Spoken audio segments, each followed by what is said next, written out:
കുട്ടികളെ, അപ്പോൾ ഞങ്ങൾ ഇന്ന് വൈകുന്നേരം കുറച്ച് കറങ്ങാനായിട്ട് പ്ലാൻ ചെയ്തിട്ടുണ്ടായിരുന്നു കേട്ടോ. അതായത് ഇത് ഇൻഡിപെൻഡൻസ് ഡേയുടെ തലേ ദിവസം എടുത്തതാണ്. അപ്പോൾ എഡിറ്റ് ചെയ്തൊക്കെ ഇടാൻ വേണ്ടി കുറച്ച് ലേറ്റായെന്നേ ഉള്ളൂ കേട്ടോ.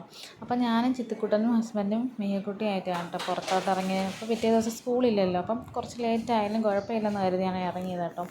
പക്ഷെ നമ്മൾ നേരെ എപ്പോഴും ശംഖുമുഖത്താണ് പോവാറ്. അപ്പം അങ്ങനെ വൈകിട്ട് പോയി ശംഖുമുഖത്ത് പോവാണ് കേട്ടോ. അപ്പോൾ ഇത് വലിയതുറ പാലം കഴിഞ്ഞ് അങ്ങോട്ട് പോകുമ്പോൾ തന്നെ നമ്മളെ മഴ ചതിച്ച് കേട്ടോ. അപ്പോൾ ചെറുതായിട്ട് മഴ പൊടിയുന്നുണ്ടായിരുന്നു. അപ്പോൾ ഹസ്ബൻഡ് ഉടനെ പ്ലാൻ മാറ്റി, നമ്മൾ എന്തായാലും മഴ നനയും, അതുകൊണ്ട് നമുക്കിങ്ങനെ കുറച്ച് വണ്ടിയിൽ പോയി നോക്കാം, എങ്ങനെയാണെന്ന് വെച്ച് നോക്കിയിട്ട് നമുക്ക് ഇറങ്ങണോ വേണ്ട തീരുമാനിക്കാമെന്ന് പറഞ്ഞു കേട്ടോ.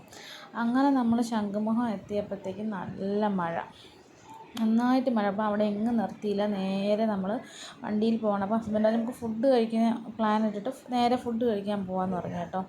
അപ്പം പെട്ടെന്ന് തന്നെ ഫുഡ് കഴിക്കാൻ പറഞ്ഞപ്പോൾ ഞാൻ പറഞ്ഞു എനിക്ക് വെജിറ്റേറിയൻ മതിയെന്ന്, അതായത് മസാല ദോശ കഴിക്കാമെന്നായിരുന്നു കേട്ടോ പ്ലാൻ.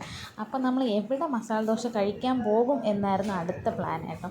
അപ്പം നമ്മൾ അവിടെയെങ്കിലും നിൽക്കാതെ പേട്ട വഴി ഇതാ ഇങ്ങനെ കറങ്ങി പോവാണ് കേട്ടോ. പേട്ടയല്ല, എന്തുവാണ്, ചാക്ക വഴി. അപ്പോൾ അതാ ഇങ്ങനെ പോയിട്ട് നമ്മൾ നല്ല മഴയാണ് കേട്ടോ. അപ്പോൾ ചിത്തുക്കുട്ടനും ഹേക്കുട്ടി നനയുന്നുണ്ട്, തൊപ്പി മാത്രമേ ഉള്ളൂ കേട്ടോ അവരുടെ തലയിൽ.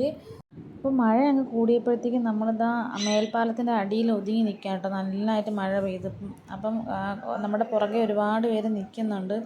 അപ്പം അതുകൊണ്ടൊരു ആശ്വാസം ഉണ്ടായിരുന്നു കേട്ടോ. അല്ലെങ്കിൽ ചിലപ്പോൾ നമുക്ക് പുറകിലോട്ട് വണ്ടി വന്നു കഴിഞ്ഞാൽ ഒന്നും ചെയ്യാൻ പറ്റത്തില്ല. അങ്ങനെ എന്താ കുറേ സമയം നമ്മൾ അങ്ങനെ വെയിറ്റ് ചെയ്തു കേട്ടോ. അവിടെ വെയിറ്റ് ചെയ്തിട്ട് പിന്നെ നമ്മൾ നേരെ വിട്ടു. അപ്പം നേരെ നമ്മൾ ഫുഡ് കഴിക്കാമെന്ന് പറഞ്ഞ് പോയ സ്ഥലമാണ് പത്മനാഭസ്വാമി ഓപ്പോസിറ്റായിട്ട്. അതായത് എനിക്ക് ഏത് വടക്കേനട തെക്കേനട അങ്ങനെ ഉണ്ടെന്ന് എനിക്ക് പറയാൻ അറിയത്തില്ല കേട്ടോ. അവിടുത്തെ വിഘ്നേശ ഭവനോ അങ്ങനെ എന്തോ പേര്, പ്യുവർ വെജിറ്റേറിയൻ കടയാണ് കേട്ടോ. അപ്പോൾ അവിടെ അടിപൊളി മസാല ദോശയാണ്. അങ്ങനെ നമ്മൾ ലേറ്റായി, 9:30 മണി കഴിഞ്ഞ് ഞങ്ങളായിരുന്നു കേട്ടോ ലാസ്റ്റ്. അങ്ങനെ ഞാനും ഹേക്കുട്ടിയും നല്ല മസാല ദോശ സെറ്റാണ് കേട്ടോ പറഞ്ഞത്. ഹസ്ബൻഡ് നെയ് റോസ്റ്റ് അങ്ങനെ പറഞ്ഞിട്ടുണ്ടായിരുന്നു. കുറച്ച് സമയം വെയിറ്റ് ചെയ്യേണ്ടി വന്നു കേട്ടോ. കുറച്ച് സമയം വെയിറ്റ് ചെയ്തപ്പോൾ കുട്ടിക്ക് വെള്ളമൊക്കെ വേണമെന്ന് പറഞ്ഞ് വെള്ളമൊക്കെ ഒഴിച്ച് കൊടുത്ത്. അങ്ങനെ നമ്മൾ ഓർഡർ ചെയ്ത ഫുഡ് വന്നിട്ടുണ്ട് കേട്ടോ. അങ്ങനെ നമ്മൾ ഫുഡ് നല്ല അടിപൊളി ടേസ്റ്റാണ് കേട്ടോ. അപ്പം അവിടെ പോയിട്ടുള്ളവർക്കൊക്കെ അറിയാൻ പറ്റും അവിടുത്തെ ഫുഡിൻ്റെ രുചിയും കാര്യങ്ങളൊക്കെ. നമുക്ക് ആവശ്യത്തിലധികം സാമ്പാറും ചമ്മന്തിയൊക്കെ നമുക്ക് ആവശ്യത്തിലധികം എടുത്ത് കഴിക്കാം കേട്ടോ അവരുടെ നിന്നും. അങ്ങനെ ചിത്തുക്കുട്ടൻ അവിടെ ആദ്യമായിട്ടാണ് കേട്ടോ വരുന്നത് ഫുഡ് കഴിക്കാൻ. അപ്പോൾ ചിത്തുക്കുട്ടന് ഞാൻ വാരി കൊടുക്കേണ്ട, അവൻ സ്വന്തമായിട്ട് കഴിച്ചോളാം എന്നുള്ള രീതിയിലാണ് വന്നത്. അങ്ങനെ അത് കോഫി പറഞ്ഞിട്ടുണ്ടായിരുന്നേ. അങ്ങനെ കോഫിയും നമുക്ക് ആവശ്യത്തിനുള്ള പഞ്ചസാര ഇട്ടിട്ടുണ്ട്, നമുക്ക് വേണമെങ്കിൽ കലക്കി എടുക്കാം. അങ്ങനെയാണ് കേട്ടോ, അടിപൊളി രുചിയാണ് കേട്ടോ അവിടെയും. അങ്ങനെ നമ്മൾ കഴിച്ചിട്ട് ഇതാ ബില്ലൊക്കെ പേ ചെയ്ത് ഇറങ്ങുകയാണ്. അപ്പോൾ മിഹക്കുട്ടി ലാസ്റ്റ് ചായ കുടിക്കാനായിട്ടിരുന്നു. അങ്ങനെ ചിത്തുക്കുട്ടനും ഹസ്ബൻഡും പോയി കൈ കഴുകാൻ പോയി. അപ്പം നമ്മൾ അവിടെ ഇരിക്കുമ്പോൾ തന്നെ കറണ്ട് പോയിട്ടുണ്ടായിരുന്നു കേട്ടോ.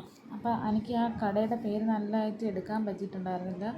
വെങ്കടേശ ഭവൻ എന്താ പ്യുവർ വെജിറ്റേറിയൻ ആണ് കേട്ടോ. അങ്ങനെ നിങ്ങൾക്കൊക്കെ കാണുന്നവർക്ക് അറിയാമെന്നായിരിക്കും കേട്ടോ. അങ്ങനെ നമ്മൾ നേരെ വീട്ടിലോട്ട് വന്നേ.